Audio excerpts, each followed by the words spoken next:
Bienvenue dans cette nouvelle vidéo correspondant à la correction d'un exercice en architecture des ordinateurs, plus précisément en logique séquentielle. Bien. Dans cet exercice, nous allons pas à pas essayer d'analyser un circuit séquentiel et de répondre aux questions pour cet exercice. Ceci nous permettra de mieux comprendre les notions telles que bascule, de mieux comprendre encore, de mieux cerner les équations de sortie, les équations d'entrée, des bascules, la notion de diagramme d'état ou de table d'état. Bien, sans plus tarder, nous pouvons débuter. L'exercice se trouve sur le site www.pandacoder.com. Je mettrai le lien de l'exercice au niveau de la description de cette vidéo. Si vous n'êtes pas encore abonné à la chaîne YouTube, n'hésitez pas à mettre pause, à vous abonner et si à la fin la vidéo vous a plu, n'hésitez pas à lâcher le petit pouce bleu pour m'encourager à produire encore d'autres vidéos de ce même style. Sans plus tarder, nous pouvons dès à présent commencer. Alors, on va essayer ensemble de lire l'exercice. On dit que soit le circuit séquentiel composé des bascules JK suivants, bon, il y a une redondance en fait, donc c'est encore soit le circuit séquentiel composé des bascules JK suivants. On dit première question, donner les équations des entrées des bascules en fonction de X et Y ainsi que l'équation de la sortie Z. Ok, alors déjà, ce qu'on va remarquer ici, c'est plusieurs choses. Premièrement, la chose qu'on va remarquer ici, c'est que, ok, l'exercice a dit, on a des bascules JK. Ça, d'accord. Alors, ici, on voit qu'on a combien de bascules JK? On a deux bascules JK qui composent ce circuit séquentiel. D'accord. Ok. Bien. Maintenant, il faut dénoter la différence entre ces bascules JK. On a la bascule JK de poids 1 et on a la bascule JK de poids 0. On a une notion de pondération au niveau des bascules. Bien. Ok. Maintenant, ce qu'on demande ici, c'est de donner les équations des entrées des bascules en fonction de X et Y ainsi que l'équation de la sortie Z. D'abord, il faut savoir ce que c'est qu'une bascule JK. Bon, il faut déjà avoir une idée ou connaître le schéma logique en fait d'une bascule JK. Alors, graphiquement, schématiquement, une bascule JK, c'est comme ceci. On a J, on a K et on a la sortie, tout simplement. Donc, vous voyez que c'est pas différent de ce que l'exercice nous propose. Donc, quand on demande maintenant de donner les équations des entrées des bascules, en fait, on vous demande tout simplement de donner les équations de J et de K, tout simplement. Ok, maintenant, après avoir cerné cela, ce qu'on va essayer de faire, c'est d'effectivement de trouver ces équations. Pour trouver ces équations, voici comment il faut procéder. En fait, voici la logique.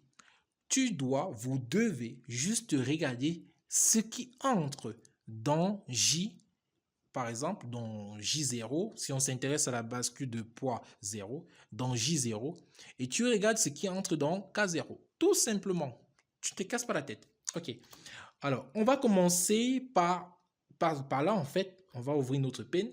Ok, je vais essayer de nettoyer un petit peu tout cela. Ok, alors très bien, commençons. Je vais m'intéresser à la bascule de poids 0. Je regarde ce qui entre dans J0. Je vois que ce qui entre dans J0, c'est tout simplement quoi? Z. Ok, je mets d'abord. Ok, donc ce qui entre dans J0, c'est Z. Mais ce qui est marrant, c'est qu'on nous a demandé à l'exercice, juste là, que de donner l'équation de la sortie Z. Donc, du coup, je ne vais pas me limiter juste au fait de dire que J0, c'est Z. Non, non, non. Je dois essayer de trouver ce que c'est que cette valeur Z. Ok. Alors, maintenant, ce que je remarque dans Z, c'est que Z est composé de deux portes. Du moins, elle est composée d'une porte interne. La porte la plus interne, c'est un OU et la porte la plus externe, c'est un I. Intéressons-nous à la porte la plus interne, qui est le OU. On voit que, ok, donc ici, je vais directement trouver la valeur de Z, en fait, l'équation de Z. Donc, on voit que la porte la plus interne est le OU et qu'est-ce qui entre dans cette porte? On voit qu'elle est composée de deux entrées. La première entrée, c'est l'entrée X, ok, donc je mets une parenthèse ici pour dire que, ok, c'est cette porte OU là que je veux essayer de mettre à nu, en fait.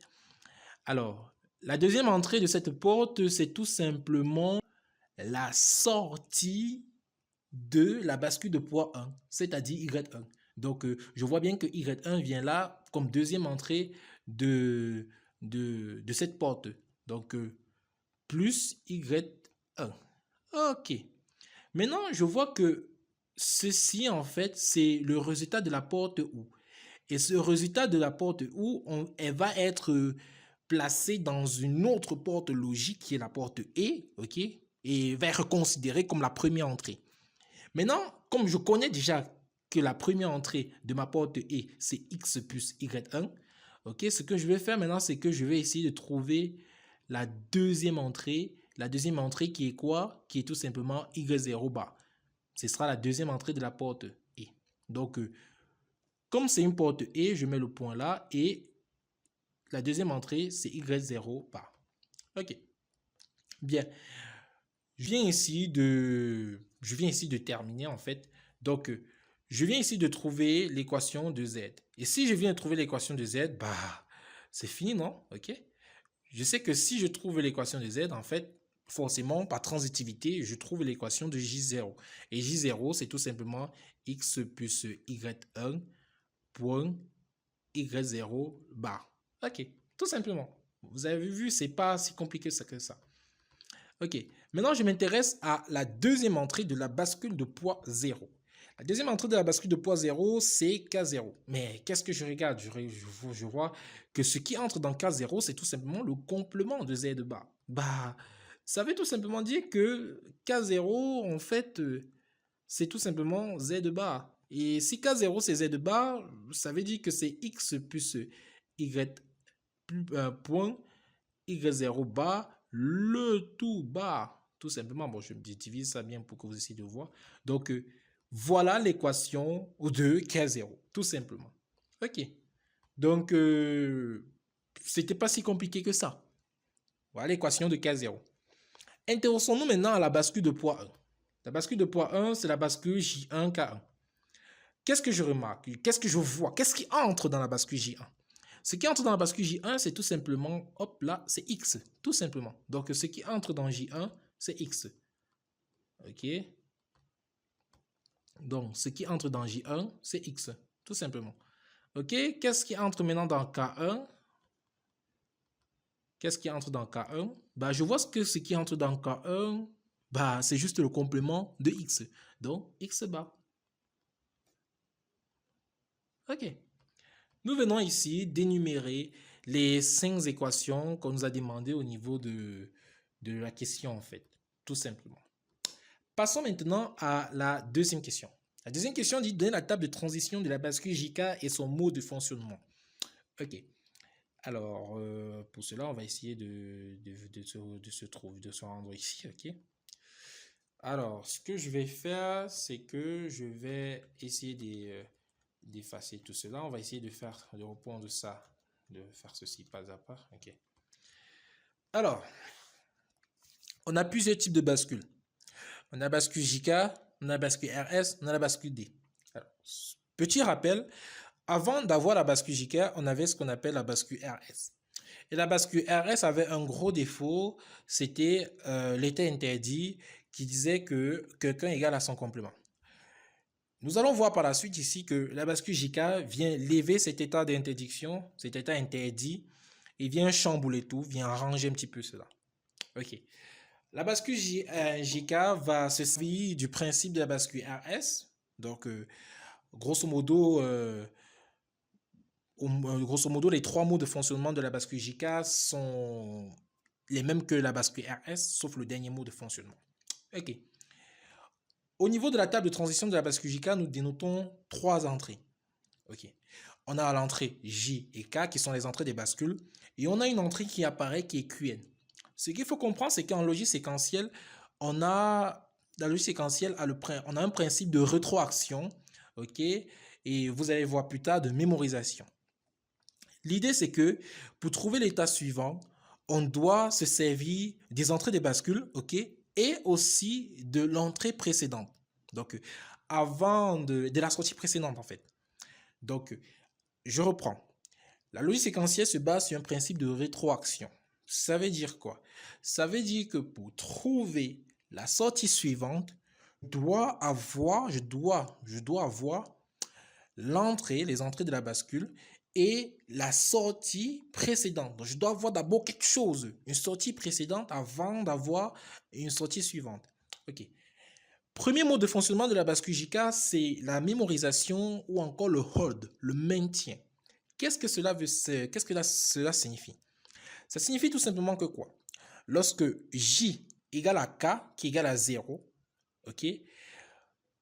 Ce qu'on va mettre au niveau de la sortie suivante Qn plus 1, c'est tout simplement Qn. C'est tout simplement la valeur de l'état précédent, la valeur de la sortie précédente, tout simplement. Donc ici, on voit bien que ceci respecte le mode de fonctionnement de la mémorisation et ici au niveau de la sortie, on va tout simplement mettre 0. Donc on va maintenir la valeur de Qn au niveau de Qn plus 1, tout simplement. Donc ici, vous voyez bien, lorsque J est égal à 0 et K égale à 0, on a Qn plus 1, on a Qn au niveau de la sortie Qn plus 1. Bien, idem ici, on voit qu'on a J qui est égal à 0, K égale à 0. Au niveau de la sortie suivante, on va tout simplement maintenir, mémoriser la valeur de la sortie précédente qui était 1. Donc, on va mettre 1 ici, tout simplement. OK. Donc, ici, maintenant, on va passer au deuxième mode de fonctionnement de la bascule JK, qui est le reset, c'est-à-dire la mise à 0.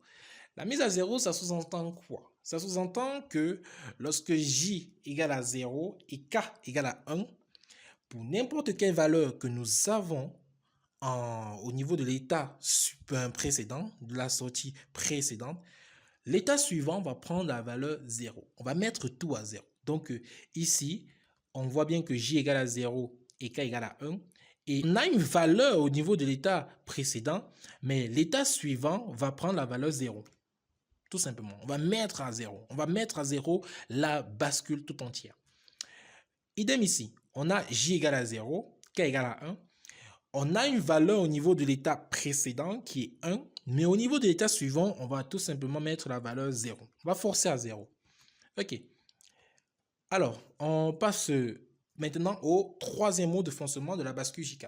La bascule JK, on a ce troisième mode de fonctionnement qui est la mise à 1, qui est le set. C'est-à-dire que quoi? Pour J égale à 1 et K égale à 0, pour n'importe quelle valeur qu'on aura au niveau de l'état précédent, l'état suivant, Qn plus 1, va prendre la valeur 1. On va essayer de maintenir, de faire un forçage en fait, d'un forçage à 1. Mettre la valeur 1 au niveau des bascules en fait. Alors, ok, au niveau de la bascule. Donc ici, on voit bien que J égale à 1, K égale à 0. Pour n'importe quelle valeur que Qn a, pour n'importe quelle valeur de l'état précédent, l'état suivant va prendre la valeur 1. Idem ici en bas. Ok. Le dernier mode de fonctionnement, comme je disais tantôt, c'est ce mode qui a permis de quitter de la bascule RS à la bascule JK. C'est grâce à ça que la bascule JK vient lever en fait l'état d'interdiction ou l'état de folie en fait de la bascule RS.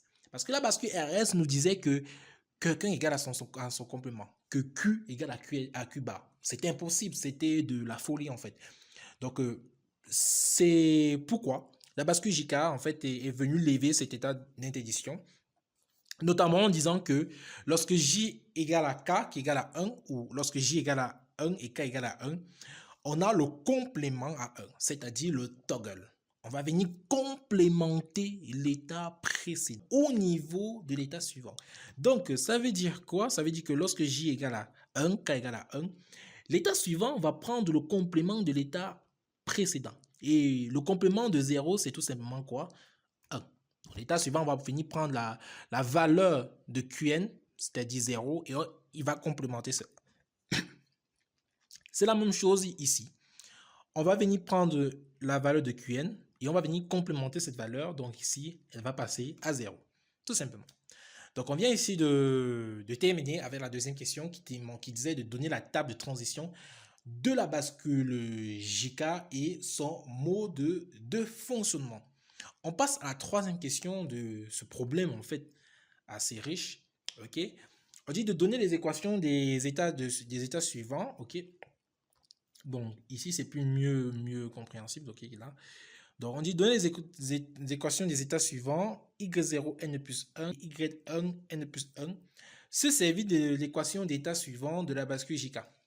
Lorsqu'on trace une table de transition ou table de vérité, le but, c'est d'avoir une équation simplifiée pour nous permettre après de tracer un logigramme.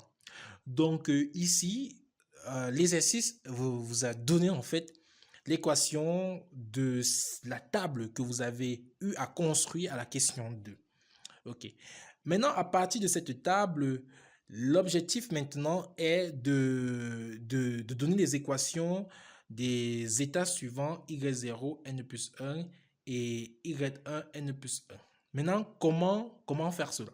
Ok. C'est très simple. Et c'est tout simplement un jeu de compréhension de logique, de schéma en fait. Ok, je prends un exemple simple. Vous allez mieux comprendre avec ceci. Donc, suivez très bien. Revenons sur le schéma de l'exercice. Ok, quand vous regardez le schéma de l'exercice, qu'est-ce que vous observez? Vous observez déjà qu'on a deux bascules JK. Ok, on observe qu'on a deux bascules JK, mais observons encore plus profondément, plus bien en fait cela. On voit bien que au niveau des entrées, on a l'entrée, au niveau de la bascule de pondération de poids 0 en fait, on voit que les entrées de la bascule c'est J0 et K0. On voit que les sorties en fait, la sortie simple Q0 et la sortie complémentée c'est Q0 bar. On voit encore que on a donné encore d'autres noms en fait à ces sorties qui sont Y0 et Y0 bar. Ok. Donc en gros, ce qu'on vous demande de faire, c'est juste une petite correspondance, tout simplement. Donc, il ne faut pas aller bien chercher loin. On vous demande de faire une petite correspondance. Ok, bien. Là, c'est pas très... Bien. Je vais prendre la bascule de pondération Z de poids 0. On a J0, on a K0. Ok. On a Q0 et on a Q0 bar. Et ici, on a Y0 et on a Y0 bar. C'est ce qu'on a sur le schéma. Maintenant, ce qu'on vous demande, c'est que, ok, comme l'énoncé, l'exercice t'a donné, l'exercice vous a donné en fait cette équation-ci, ok, l'exercice vous a donné cette équation-ci, ce qu'on vous demande en fait, c'est que, ok, comme tu as cette équation-ci, tu sais que Qn plus 1, en fait, Qn plus 1, c'est tout simplement encore, tu sais que Qn plus 1, c'est tout simplement encore ça en fait. Qn plus 1, c'est encore ça. Qn plus 1, c'est quoi? Qn plus 1, c'est l'état suivant. Ben, l'état suivant de cette bascule, c'est quoi? C'est la sortie de la bascule, tout simplement. Bon, essayons maintenant, essayons de résoudre un peu cet exercice, parce que là, ça fait un peu trop. On va essayer de vraiment essayer de résoudre cet exercice pour mieux comprendre cela. Ok. Par exemple, donc je vais essayer de prendre un exemple simple. On va essayer de faire pour y0, n plus 1. On sait que y0, n plus 1, qu'est-ce qu'on va faire? On va essayer tout simplement de remplacer les valeurs. Ok. y0, n plus 1. On sait que pour trouver, on sait qu'en fait, Q0n, c'est... Attendez, je remets encore. Q0n, c'est l'état précédent. Donc, Q0n, c'est l'état précédent. Donc, Q0n, c'est l'état précédent. Et Q0n plus 1, c'est l'état suivant qu'on veut rechercher. Maintenant, comment faire pour trouver cela? Ce qui se passe, c'est que quoi? Je viens, ok, voici l'équation de départ, tout simplement. Et je viens juste remplacer par ce qui m'intéresse. Je sais qu'ici, je veux trouver y0, n plus 1. Donc, le Q ici, en fait, ce sera y0, puisque je vais m'intéresser à la bascule de poids 0. Parce que là, c'est la formule générale, en fait, d'une bascule JK. Ok. Je pense que la première étape-ci est assez compréhensible pour tout le monde. Maintenant, on va passer à la seconde étape où il y aura un petit peu quelques petites manipulations. Ce qu'il faut comprendre, c'est que quoi? À la première question, on vous a demandé de trouver l'équation de J0. Ok, voici cette première question. On a demandé de trouver l'équation J0. Ok. Ensuite, on vous a demandé de trouver l'équation de K0. K0, la voici. On a remarqué que J0, en fait, c'était Z et K0, c'était encore Z bar. Donc, tout ce que je fais, tout ce qu'on va faire ici, c'est juste venir remplacer avec et tenir compte juste des N. Des N pour dire que c'est l'état précédent et N plus 1 pour dire que c'est l'état suivant. C'est tout. C'est tout ce qu'il faut faire dans cette question. Donc, ici, on va juste venir remplacer la valeur de J0 N. La voici, ok? Et on sait que Q0N, regardons le schéma, Q0N en fait, si Q0N c'est encore Y0N, tout simplement, comme je t'ai en train d'expliquer un peu haut. Donc, à partir de là, ok, à partir de là, nous pouvons écrire toute cette équation-ci. Idem pour la prochaine équation qui, ici, c'est Q0. On sait que Q0N, Q0, c'était quoi? C'était le complément de Z. Si on met encore la barre dessus, si on met encore une barre dessus, ça chasse en fait la barre de départ. Donc du coup, ça nous redonne encore légèrement la même expression que celle-ci. Vous voyez que c'est encore la même expression. C'est encore la même chose. Maintenant, ce qu'on fait, c'est quoi? On va juste... Là, vous voyez que vous observez une chose. Ceci et ceci, en fait, sont des éléments opposés. C'est le voici Y0N, voici son complémentaire ici. Là. Donc, ça sous-entend que lorsqu'on va mettre les éléments ci, en fait, parce que lorsqu'on va mettre l'élément ci en facteur avec l'élément ci, puisque c'est la même chose, on voit que ceci et ceci, en fait, vont disparaître. Et c'est pour ça que vous avez cette valeur-ci au niveau de l'équation de sortie. Y0N plus 1. Alors, revenons maintenant sur Y1N plus 1. C'est facile. On sait que J1 de N nous a donné J1, nous a donné X. Donc, ça fait XN. On sait que Q1 de N, c'est encore Y1 de N. On met juste la barre pour spécifier exactement. Maintenant, on sait que K1 de N, K1 nous a donné, n'oublions pas, K1 nous a donné X bar. Et si on met la barre sur la barre, ça fait X bar bar qui donne X. Donc, ça fait XN. Ici, ce qu'on remarque ici, c'est qu'on a XN ici et XN ici. On met le XN en facteur. Et lorsqu'on met XN en facteur, on voit que ça fait Y1 N bar plus Y1 N. Bien sûr, quelqu'un plus son complément, ça donne quoi? Ça disparaît en fait, ça donne 1. Donc en fait, le résultat va donner tout simplement XN. Tout simplement. Bien. Donc, ceci était pour la troisième question. Vous avez vu que c'était pas si compliqué que ça. Généralement, voilà, certains étudiants vont essayer de planter un peu. Bon, c'est-à-dire qu'ils ne vont pas pouvoir comprendre efficacement cette troisième question. Pourtant, elle n'est pas si compliquée que ça. Elle est plutôt assez facile à comprendre. Ok. Passons à la quatrième question qui dit de compléter la table de transition des valeurs des états pour l'inêtre indexé Y1, 0, 0, l'état implique, quand on dit Y1, Y1, Y0, 0, 0, E0, ça veut dire que l'état E0. Y1, 0, 1. Ça c'est le codage en fait. Ça, c'est 0, 1, c'est 1 en décimale. Ça, c'est en binaire. Donc, ça veut dire que ça, c'est 0, 1, ça veut dire c'est 1 en décimale. Donc, 0, 1, ça correspond tout simplement à E1, Y1, Y0, 1, 0, E2. Ça, c'est 2. Ça, c'est la conversion en binaire pure de 2, en fait. Et idem pour E3. Bien. On va essayer ensemble de résoudre, de voir comment répondre à cette question. Ok.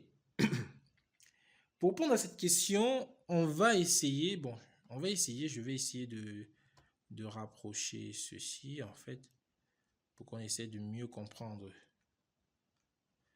Vous allez essayer de mieux comprendre ceci. Ok.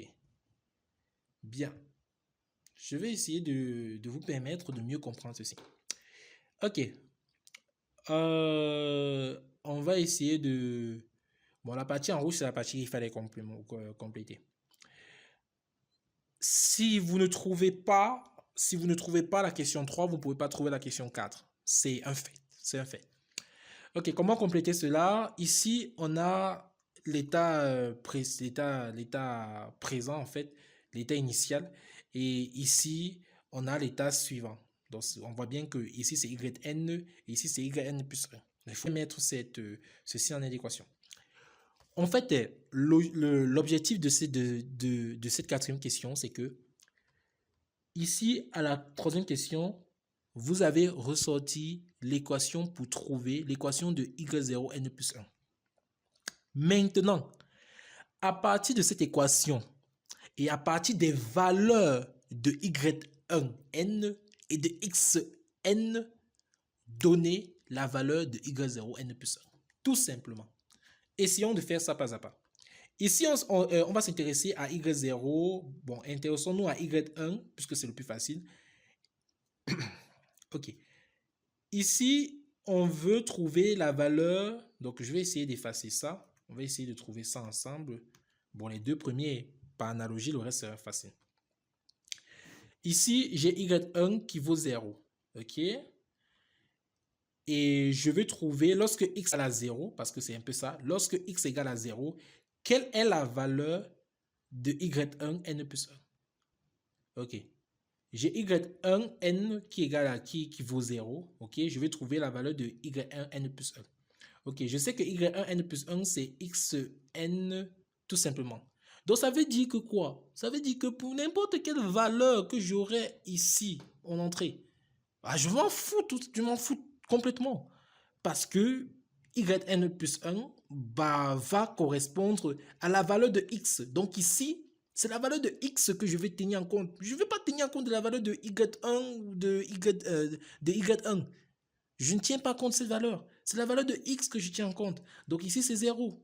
Tout simplement. Parce que x ici vaut 0. Ici encore, c'est 0.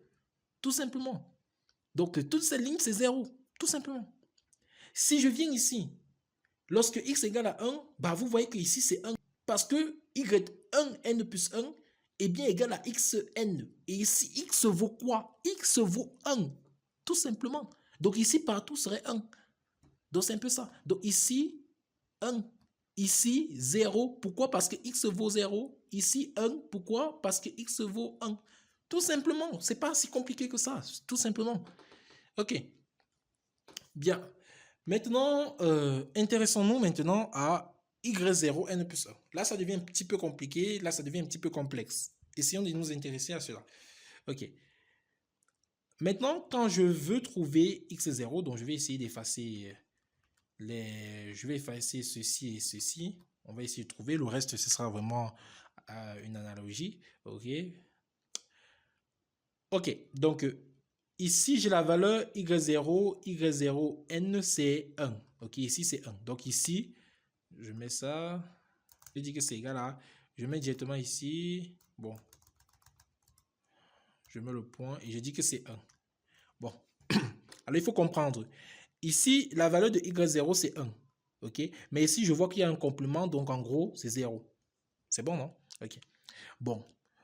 Quelqu'un qui voit vite, il pourrait comprendre que forcément, le 0 va annuler n'importe quelle valeur qui aura de l'autre côté. Mais bon, essayons de répondre, de remplir toujours.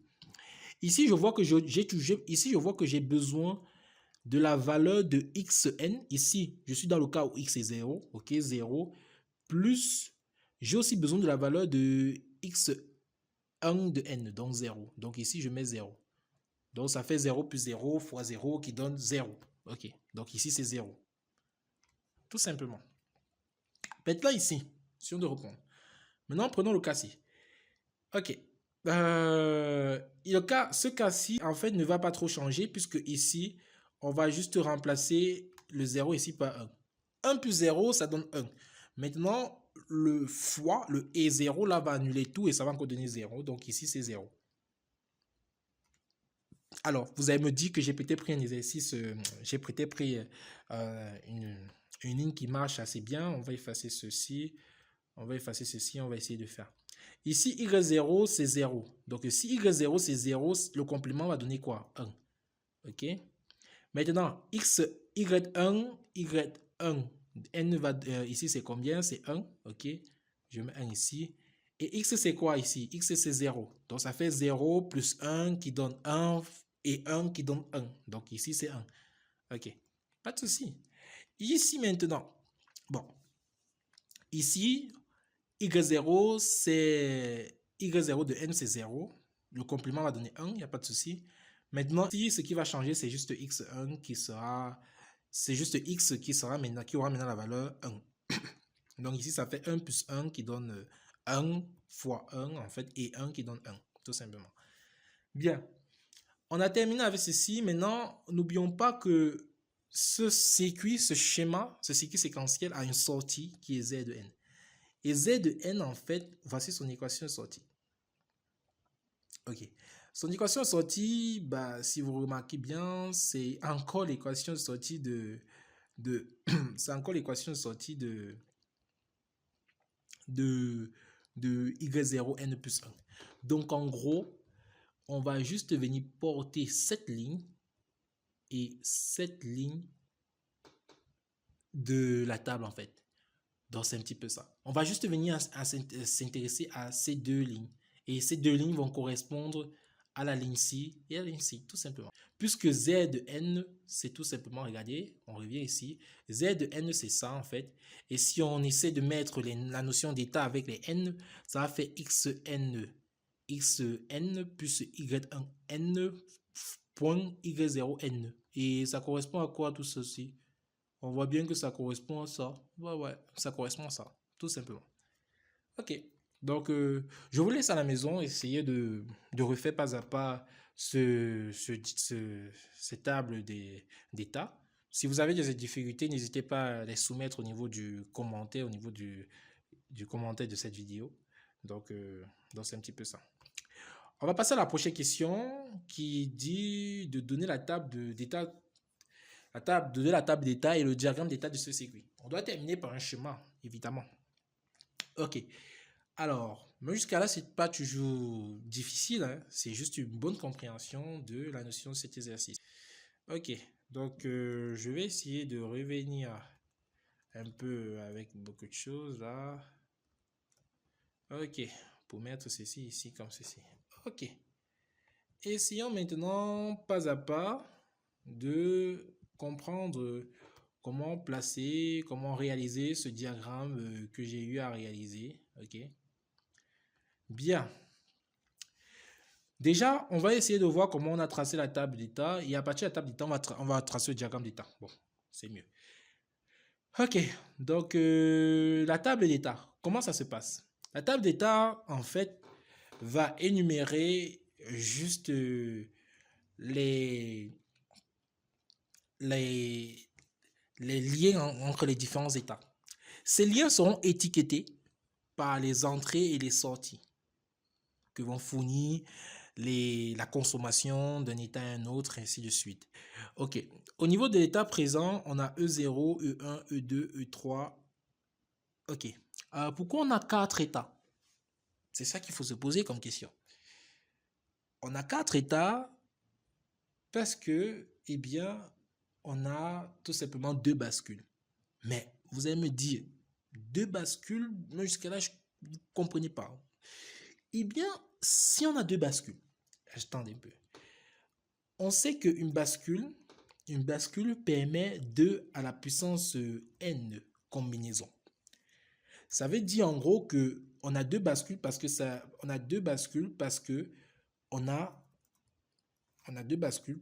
a 4 états. Donc 4 est inférieur ou égal à 2 à la puissance 2. Et le 2, l'exposant là, en fait, ça correspond au nombre de bascules. En gros, ça veut dire que une bascule permet de la puissance n combinaisons. Et le nombre de combinaisons de la bascule, ça correspond tout simplement au nombre d'états. Donc ici, on a 2 bascules. Ça sous-entend que nous aurions besoin de 4 états au plus. Bon, 4 états nets en fait. 4 états au moins. Donc ici, 4 états nets en fait. Parce que quand j'ai dit au plus là, c'était pas ça. C'est 4 états. Ok, 4 états ou moins de 4 états. Ok. Ok, donc c'est un petit peu ça, c'est le pourquoi. Ici, on a E0, E1, E2, E3. Ok, maintenant, l'état suivant dépend de 2 choses. Et c'est pour ça qu'il faut bien analyser table d'état. L'état suivant dépend de deux choses. Ça dépend de la valeur de x lorsque x vaut 0 et de x lorsqu'il vaut 1. Donc, ça dépend de deux choses. OK. Essayons d'analyser. Voici comment ça se passe. L'étape initiale, ici, c'est 0, 0. En fait, 0, 0, c'est 0 en décimale. Et c'est encore ça.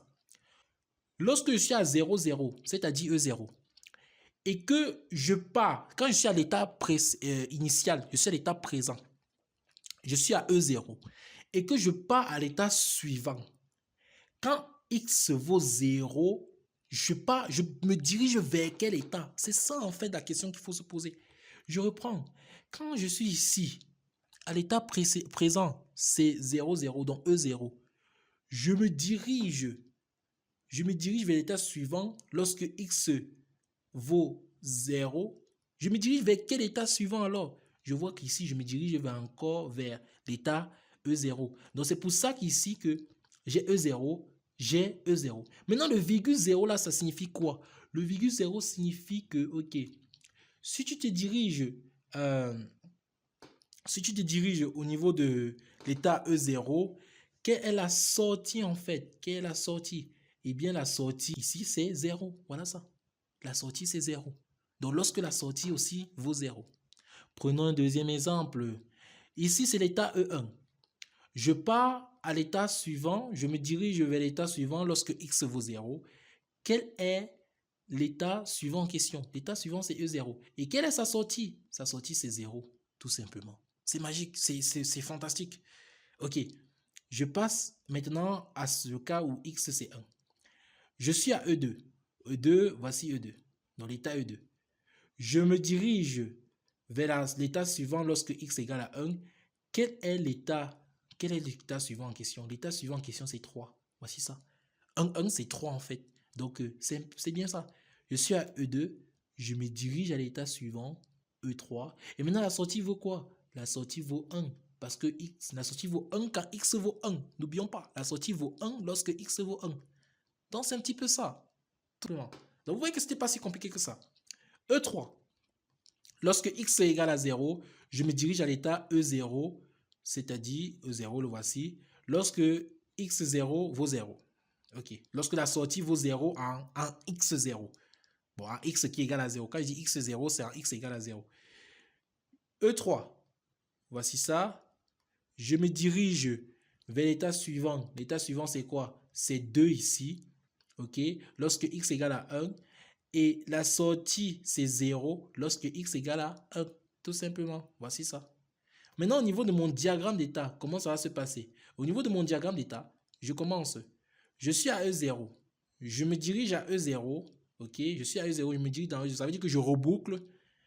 Lorsque x c'est 0, voici x ici, l'entrée, et la sortie c'est 0. Tout simplement. Maintenant, je suis à E0. Je me dirige à E3. Voici ça ici. Je suis à E0. Je me dirige à E3. Je me dirige à E3. Bon, j'ai un peu raté au niveau du sens de la flèche. Je suis à E0. Je me dirige à E3. Oh, j'ai pas mis cela. Essayons de revoir ça. Ouais, c'est comme si j'ai omis de faire cela. Ok, je suis à E0 ici. Je me dirige à X1. Ok, bon, j'ai omis de mettre ça en fait. Donc ici, il y a un petit bévue ici. Donc je suis à E0. Je me dirige à E3. Lorsque la sortie X c'est X c'est 1 et la sortie c'est 1. Donc il y a un petit bévue un peu là-bas. Donc il faudrait voir comment ranger cela. Bah, je suppose que c'est pas juste une erreur d'état. On va essayer de continuer le reste. Je suis à E1. Je me dirige à E0. Ok. Voici le sens de la flèche là. Ok. Lorsque x c'est 0 et la sortie c'est 0. Ok, il n'y a pas de souci. Je suis à E1. Je me dirige à E2. Ok, je me dirige à E2. Lorsque x c'est 1. Ok, voici ça ici. Et la sortie c'est 0.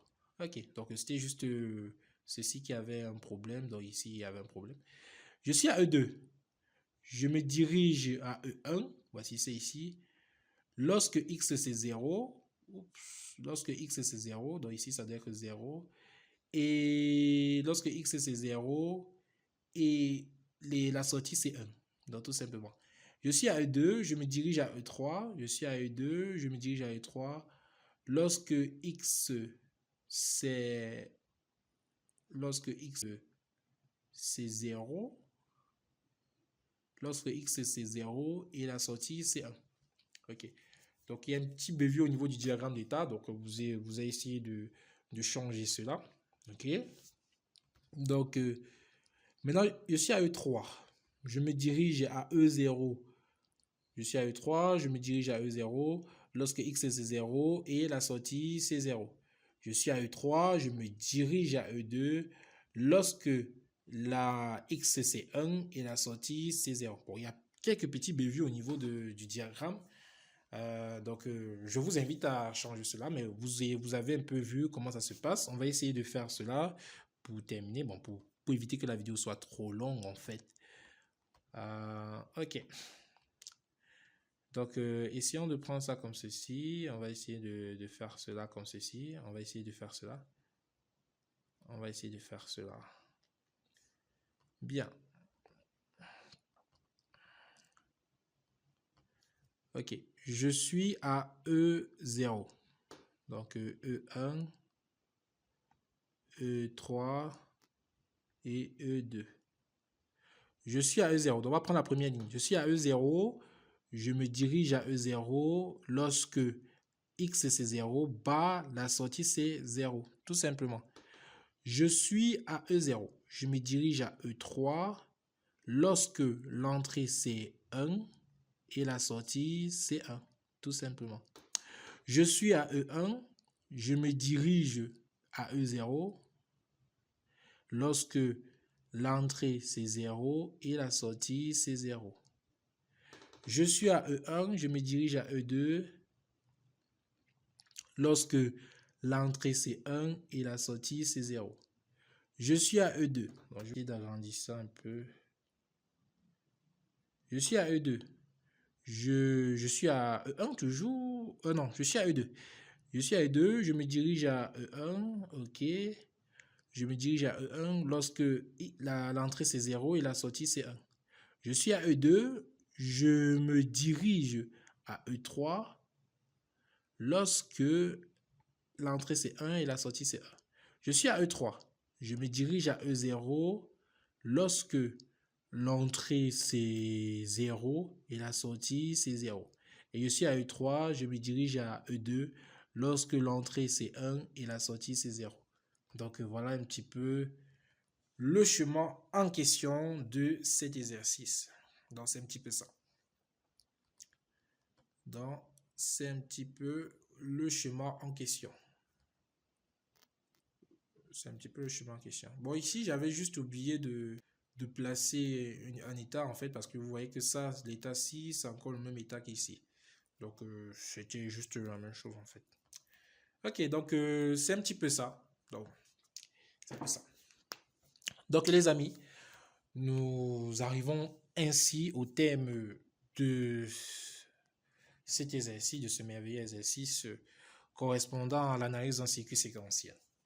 Si vous avez aimé cette vidéo, si vous avez aimé les explications que j'ai eu à vous prodiguer dans cette vidéo, n'hésitez pas à la partager, à laisser le petit pouce bleu, à commenter si vous avez des soucis. Et n'oubliez pas, il y a plusieurs exercices sur le site. Vous pouvez naviguer et voir plusieurs exercices. Pas seulement en logique séquentielle, il y a plusieurs exercices en programmation, en génie logiciel, en cryptographie, en sécurité, en Java, en UML, bon bref, plein d'exercices. Merci les amis, à très bientôt pour une prochaine vidéo.